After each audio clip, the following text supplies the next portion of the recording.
ઘરના મંદિરમાં દેવ આપણા ઘરમાં જે ગોખલો હોય ભગવાનનો એની સેવા પૂજા કરવી જોઈએ અને બહાર નીકળો કૂતરાને બિસ્કિટ નાખવું જોઈએ, ગરીબ ગુબરાને દાન કરવું જોઈએ, પારેવડાને ચણ આપવી જોઈએ, કોઈ સાધુ સંતો આમાંનું કંઈ ન કરો તો ચાલશે. સાહેબ તમે તમારી રીતે નોકરી જાઓ, વ્યવસાય કરો, કંઈ ન કરો, બધું જ બસ તમે કોઈ કામ ન કરો, ખાલી નોકરી જઈને આવતા રહો કે વ્યવસાય જઈને આવતા રહો, બીજું કોઈ કર્મ ન કરો, ફક્ત એક કામ કરો, તમારા માતા પિતાને પ્રણામ.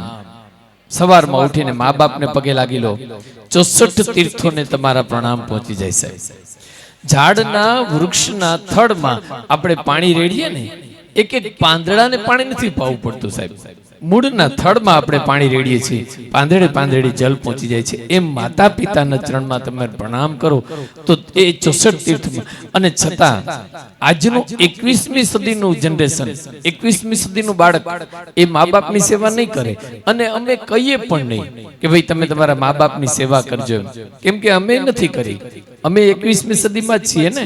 અમે નાના હતા ત્યારે માતા પિતાની સેવા નથી કરી, એટલે અમારાથી તમને કહી ન શકાય. પણ એટલું ચોક્કસ કે તમારા માતા પિતાનું સન્માન જાળવજો, તમારા મા બાપનું સન્માન કરજો. ક્યારેય એને એમ ન કહેતા કે બેસો છાનામાના, તમને ખબર ન પડે. તમારા માતા પિતાની સામે ક્યારેય દોડા ન કાઢતા. અમે એ ક્યારેય નથી કર્યું. અમારા માતા પિતાનું સન્માન જાળવ્યું છે, એનું સન્માન કર્યું છે અને એની હામાં હા રાખી છે. આજ ઈશ્વરની કૃપા છે. સાહેબ મહિનાના 40 કાર્યક્રમો કરીએ છીએ. તમને એમ થાય કે દિવસ 30 અને પ્રોગ્રામ 40, એ કઈ રીતે? પણ ક્યારેક ક્યારેક દિવસના 2 કાર્યક્રમ હોય છે, જેમ કે ગુરુવારે, એટલે ક્યારેક સવાર સાંજ બબે.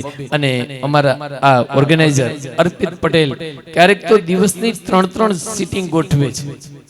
કહેવાનો ભાવથી છે કે આજના જ 17 તારીખના 3 કાર્યક્રમો હતા, 2 ને ના પાડી. એકમાં અમે અહીંયા ભટ્ટ સાહેબના ઘરે અમે આવ્યા, આજે ગજેરાનો કાર્યક્રમ અમે કર્યો. એની પહેલાના 2 કાર્યક્રમ. કહેવાનો મારો ભાવથી છે કામ ખૂટતું નથી. શું કામ? અમે કોઈ દેવ મંદિરે જતા નથી, કોઈ સંતોની સેવા કરવા જતા નથી. બસ તમારા માતા પિતાના ગુણાનુવાદ અમે ગાય છે, જગતના માતા પિતાના ગુણાનુવાદ અમે ગાય છે.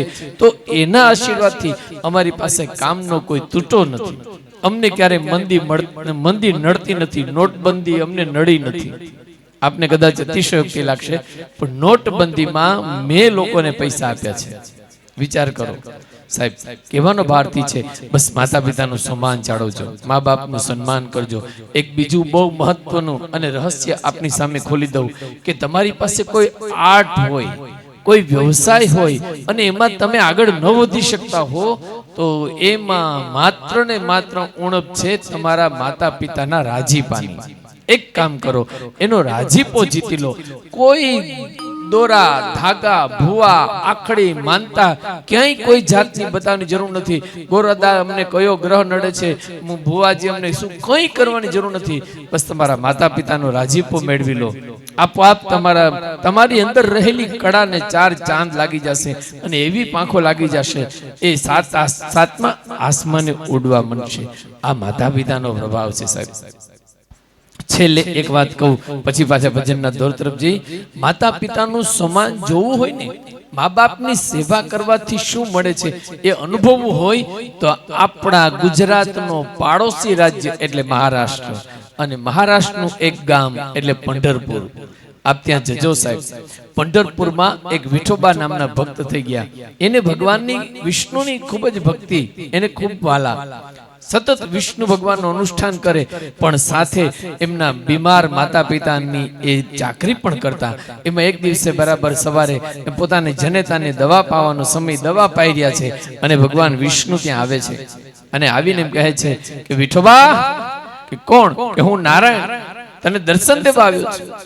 જે હોય તે હમણાં બહાર ઉભા રહેજો, મારી જનેતાની સેવામાં છું, હું મારી જનેતાની સેવા કરી લો, પછી આવું છું તમારી પાસે. ભગવાન નારાયણ બોલ્યા કે ત્યાં સુધી મને કંઈક ઉભા બેસવાનું આસન તો આપ. આજુબાજુમાં નજર કરી વિઠોબાએ, કંઈ હતું નહીં, એક ઈંટ પડી હતી.